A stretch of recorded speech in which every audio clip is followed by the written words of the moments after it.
Greetings, this is Rohit from ResumeGuru, and in today's video, we're going to learn how to make a good biotechnologist resume.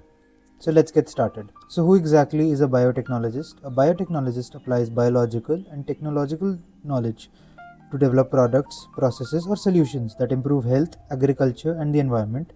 It's a key role in advancing scientific innovation, ensuring product safety, and translating research into real-world applications. So now that we know that, let's proceed to see how to make a good resume for this field. So here are some of the essential things that have to be included in a biotechnologist resume.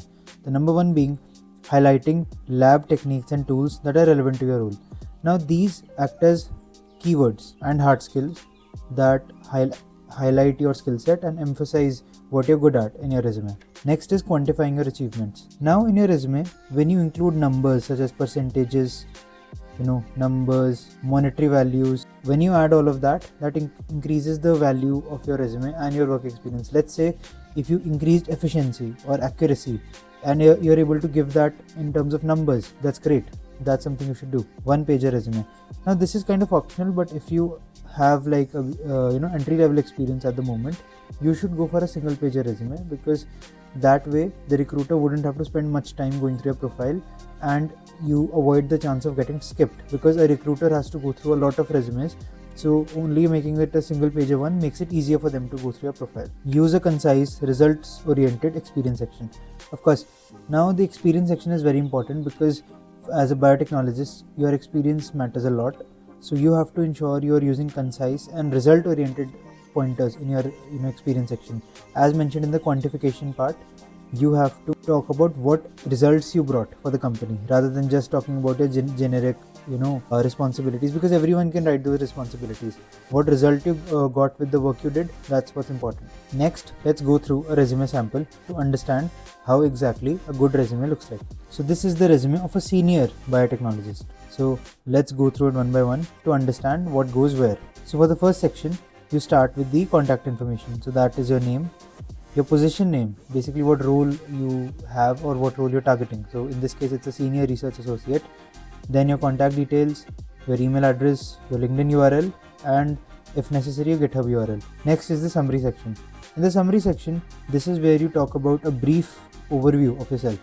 Basically what your strengths are, your work style, and how you add value to a team or an organization. So an MSc biotechnology professional with 6+ years of experience in R&D, quality control, bioprocessing, and regulatory compliance.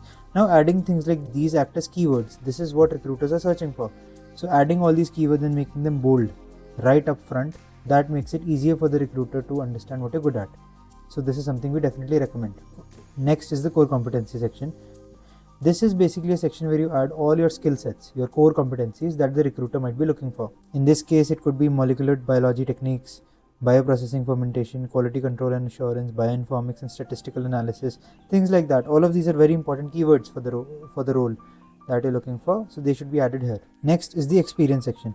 Now the experience section, as mentioned before, is one of the most important sections in your resume.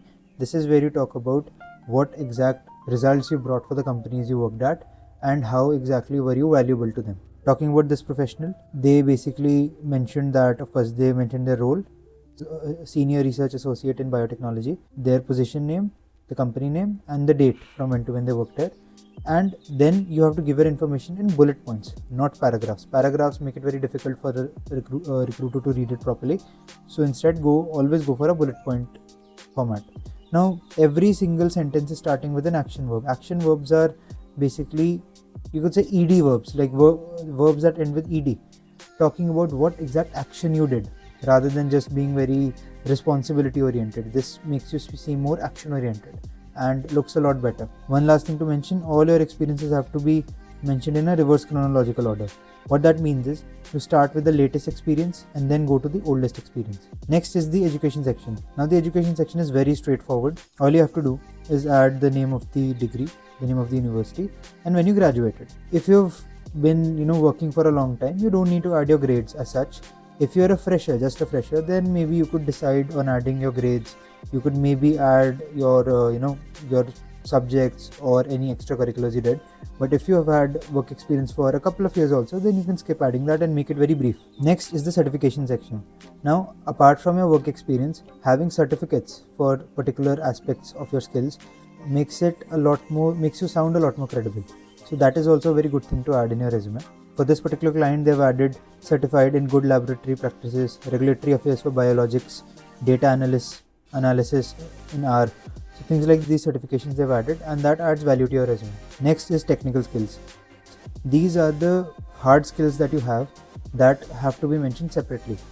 They may include any software, any tools, any technologies, and in this case any lab techniques that you know that you should mention. Again, great for keywords. So for this particular client, they've mentioned any instruments that they know. They mentioned lab techniques that they know, such as PCR, qPCR, ELISA, Western blot, and things like that. They also mentioned any tools they know, such as GraphPad, Prism, R, Excel, SPSS, BioEdit. So these add a lot of value to your resume, because sometimes a recruiter may be looking for a particular technical skill that if you don't have, then they may not select you, especially when it comes to ATS. So that's why you should mention them. Last but not the least is your projects and highlights. These are basically any particular highlights that you have in your career, or any particular special project that you've done that you would like to demonstrate or showcase specially, like differently.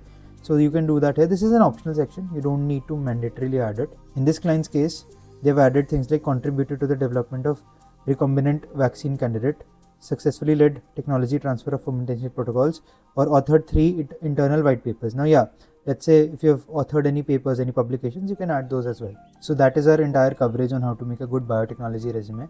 If you want to check this out in more detail, there's a link in the bio, and you can check out an associated blog and the sample out in more detail. If you would like to contact us for any support or get your resume in biotechnology made from us, our number as well as our website should be visible on your screen below. Thank you so much, and again, if you have any questions, you can drop them in the comment section below or reach us out on our WhatsApp number. Thank you so much, good luck, and have a nice day.